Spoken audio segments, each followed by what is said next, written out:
started off in the bright, beautiful morning along the shores of Kihei, watching people get ready, walking their dogs, watching people fishing, listening to the birds while we had breakfast. I had to act fast to get a few clips of these pretty little birds. I could only manage to get one freaking photo before they flew away. I was lucky that the new RF-70-200 F4 just came out before this trip, and boy did I needed it. Our first itinerary is whale watching. I wanted to go with a smaller vessel so I could get as low to the water as possible. My ultimate goal is to photograph the whale breaching. Whale season here ends near the end of March, so the odds are not looking good for me. Oh, there's one right there! Luck is on my side.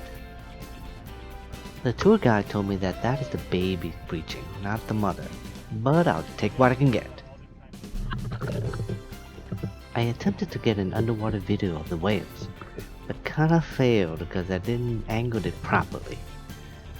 But I did manage to get a few seconds of it. You can hear the sound of the whales from the video.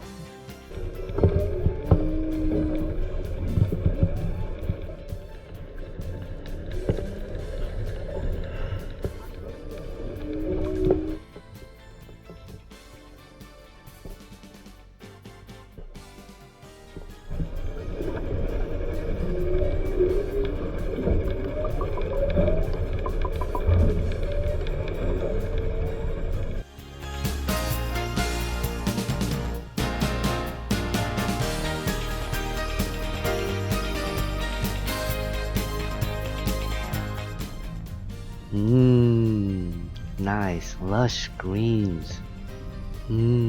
Tempted. Maybe in the future.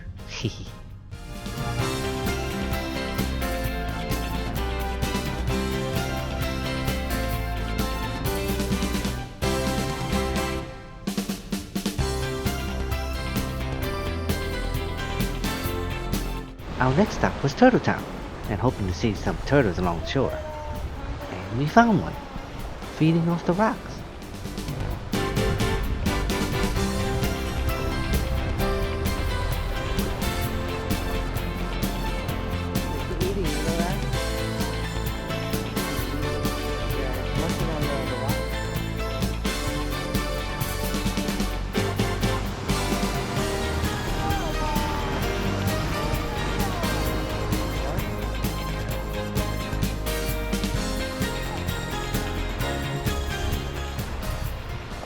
Sunset at Haleakala Observatory. Haleakala?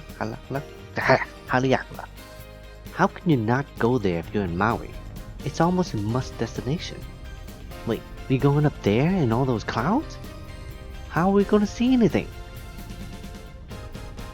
But hopefully, we're gonna go above the clouds, which means we're gonna drive through the clouds. So even the drive itself is worth it.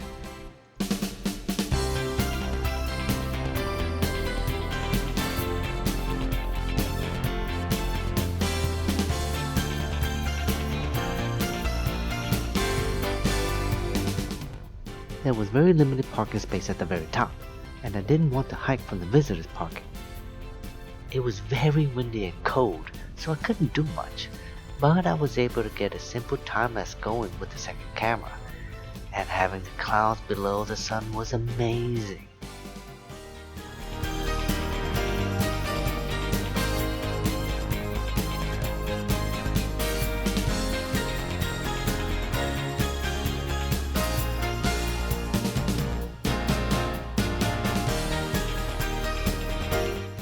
The road to Hana was a slow drive with a bunch of twists and turns, but I downloaded an audio GPS tour guide app to pass the time.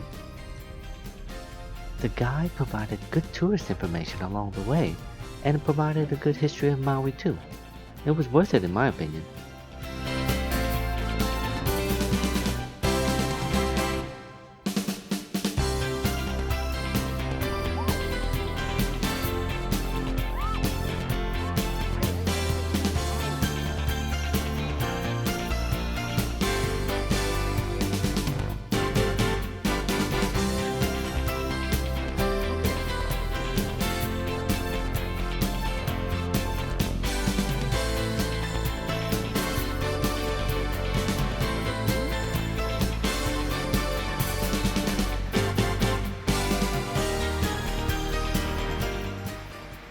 opening scene at Jurassic Park.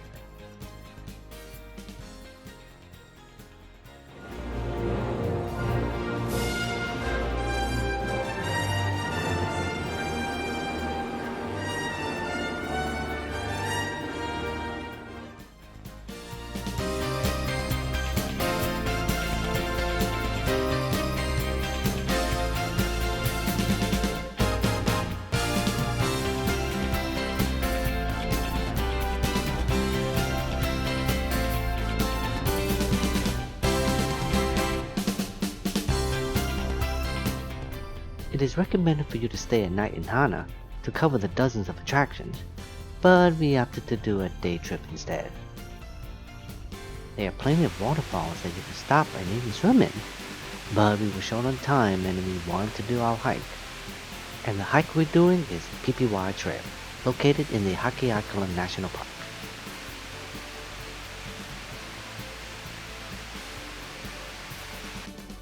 Our hike starts at the parking lot, going up the PPY Trail, with stops at the Maka Haiku Falls, Banyan Tree, the Bamboo Forest, and finally, the Waimoku Falls. The trail is a 2-mile one-way hike with an elevation of 650 feet. It's a muddy trail, but there wasn't much rain prior to our hike, so it wasn't too bad.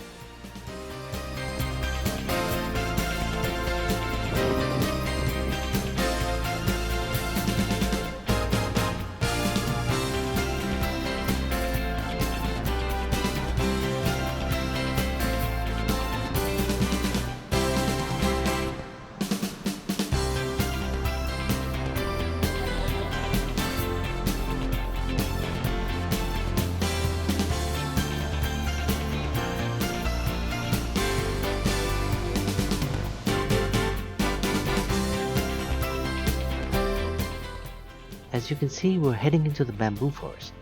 It's a nice forest, well pathed, with plenty of photo ops. You can actually hear the crackling of the bamboos with the winds blowing. It's a pretty lengthy forest, bigger than I actually expected.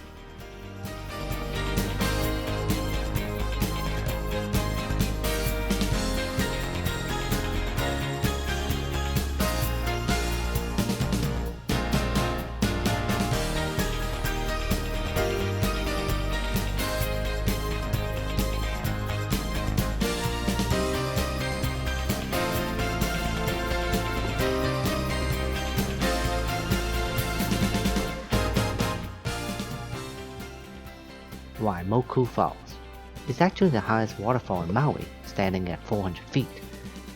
You're not supposed to go to the bottom of the falls, because there are actually falling rocks from time to time, and it's just not worth it.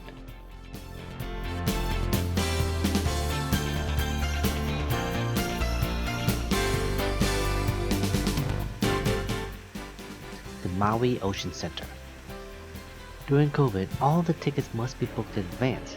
They only allow a certain number of people in, and they don't even accept walk-ins.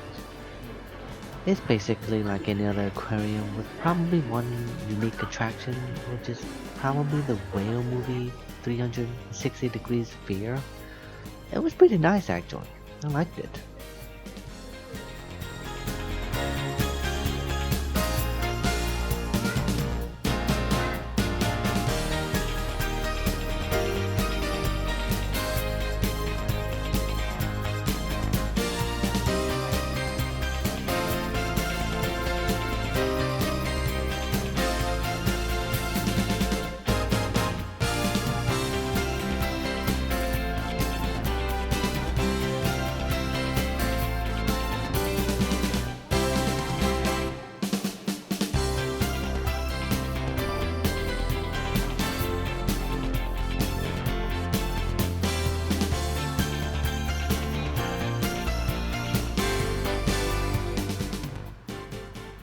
I attempted to do some sunset shots in the Kanapali, but I couldn't really get a good photo, so I had to settle for some okay shots. Nothing to really speak about.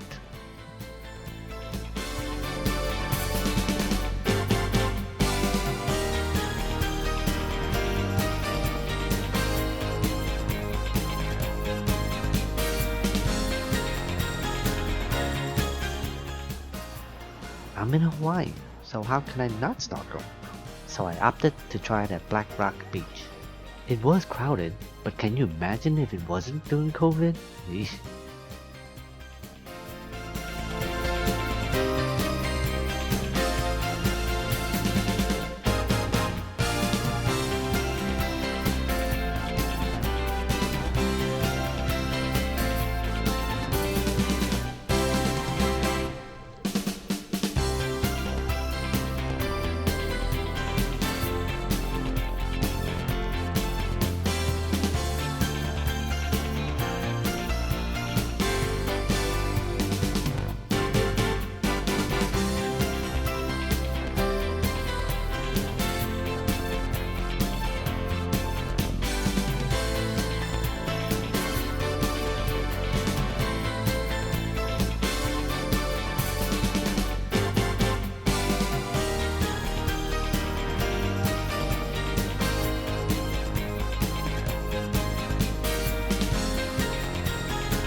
For another sunset, we went to Secret Cove or Makina Cove. Here I tried the GoPro's time-lapse and then the Canon RP's time-lapse. You can obviously tell the difference. It wasn't even a contest. The camera on the right is the Canon RP taking photos every 4 seconds, and then I edited all the photos into a time-lapse.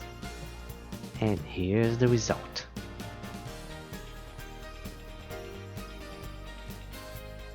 Now, I managed to get 2 photos out of this sunset, one from the R5 and one from the RP, which was doing time-lapse. I wanted to get a longer shutter for the RP, but the 14mm lens had a bulb lens on it, so I couldn't add an ND filter to get that slow shutter. So I'll put up both shots. This one has the sun in it, but it did not have quite the water movement that I liked, and it didn't have the trees to frame the left side. This one has the water movement and the trees that I wanted, but there's no sun in it. Funny thing is that this was the last photo taken for the time-lapse, before the water knocked over the tripod and went into the water. The camera didn't work that evening, but the next day it dried out and it started working again. Woof.